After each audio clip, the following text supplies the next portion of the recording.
हे विष्णुदेवापेक्षाही श्रेष्ठ आहेत. दोन कारण. तीन, साधू हे गुणाने श्रेष्ठ आहेत, साधू हे ज्ञानाने श्रेष्ठ आहेत, आणि साधू हे धनाने श्रेष्ठ आहेत. म्हणून 3 वेळा साधू थोर जाना, साधू थोर जाना, साधू थोर जाना. एका शब्दाचं एका प्रकारचं चिंतन करायला गेलो तर बराच वेळ आपला पुढे जाईल. फक्त स्पर्श करतो आणि पुढे चालतो.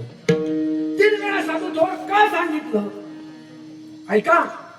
पहिला मुद्दा मी तुम्हाला सांगितला. 3 वेळा गाण्याचं कारण असं आहे, मृत्यू लोकांमध्ये साधू श्रेष्ठ आहे. मृत्यू लोकांमध्ये ज्ञानोबा आहे, साधू आहे. तुकोबा आहे, साधू आहे.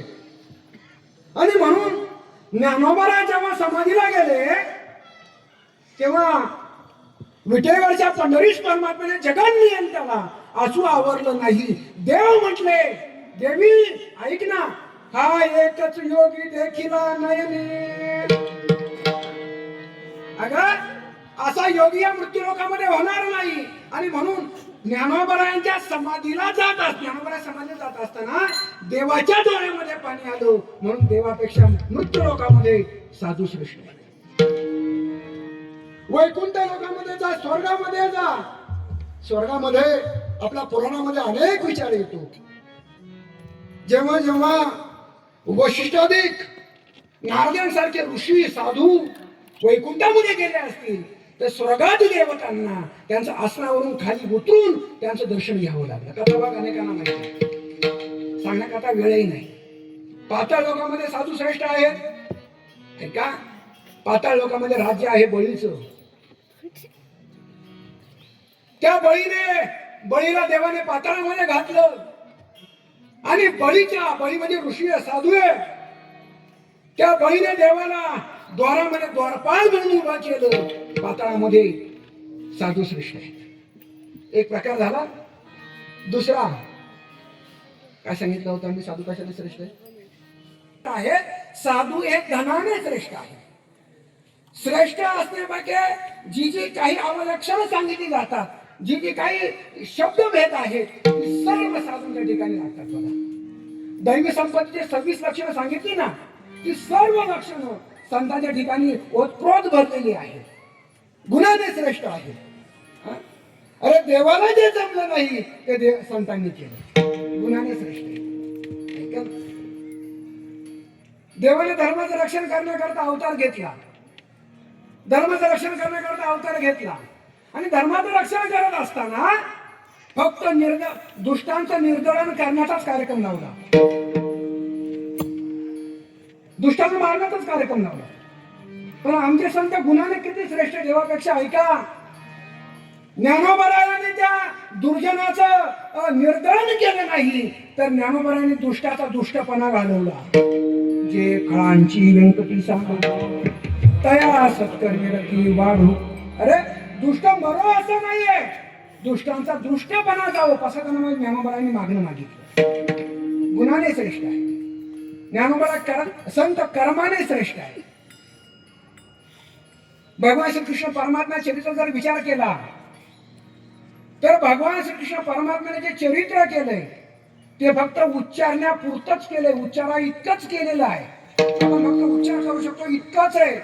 त्याचं वर्तन करू शकत नाही, त्याचा तशा प्रकारे कार्य करू शकत नाही. ते देवाचं कार्य. पण ज्ञानोबराने जे जे कर्म केलं असेल, ज्ञानोबराने जे जे कार्य केलं असेल, तुकोबाराने जे जे कार्य केलं असेल ते सगळं आपल्याला करण्यायोग्य करण्याजोगं आहे की नाही, करू शकतो की नाही. म्हणून कर्माने श्रेष्ठ आहेत. आणि पुढे सांगू का, धनाने श्रेष्ठ आहे. 3 वेळा आहेत ना, साधू थोर जाणं, साधू थोर जाणं, साधू थोर जाणं. तर धनाने श्रेष्ठ आहे. देवाकडच्या अनेक अवताराचा जर विचार केला, प्रभू रामचंद्राचा जर विचार केला, प्रभू रामचंद्राकडे ऐश्वर्य होतं तरी राजवैभवाचा त्याग करून वनवासाला जावं लागलं, धनाचा त्याग करावा लागला.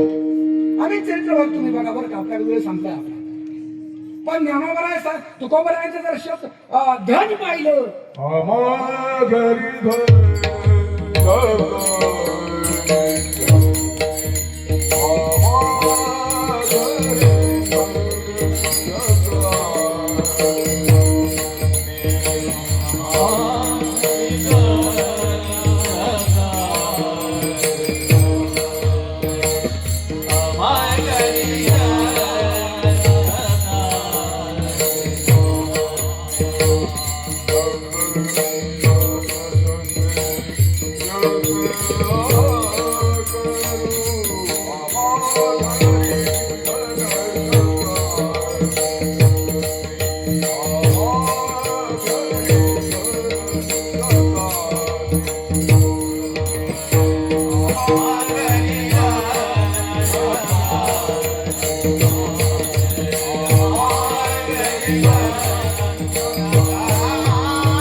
परमात्माचं ऐश्वर्य त्या ठिकाणी समुद्रामध्ये धन, त्या ठिकाणी लुप्त झालं.